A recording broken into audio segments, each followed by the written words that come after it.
Kalau kita tinggal solat banyak sekali, kita nak qada, dak ingat banyak kali, berapa kali, nak buat kan ni? Dengar molek. Ni masalah ramai. Dulu lara lah. Tak? Dulu lara tinggal semayang, main bola, ada yang cuai, main kereta, macam-macam weseng lah. Makan kerja berniaga. Lah 3-4 tahun, dak semayang. Dia ni mari insaf, alhamdulillah. Pak tukang tanya ni alhamdulillah dah. Makna sekarang dia telah insaf. Nah, makna pintu syurga Tuhan buka dah dia. Nah, orang insaf ni Tuhan buka pintu syurga. Walaupun dah minum insaf tak ada minum arak pun. Nah, tapi dak ingat banyak mana nak qada. Dengar molek. Jawabnya mustaq qada. Bayar dulu. Ada masa qada semayang. Dah tu tak tahu banyak mana.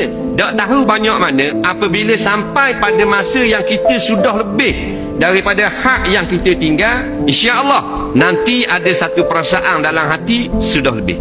Dah tak berasa pun, memang budak qada lagi. Baru tanya. Qada lah dulu, qadanya tidak tanya kamu. Start kita qada, dia akan ada satu perasaan. Insya-Allah Tuhan akan beri rasa lebih dah. Bila lebih dah menjadi sedekah. Berhenti setakat tu.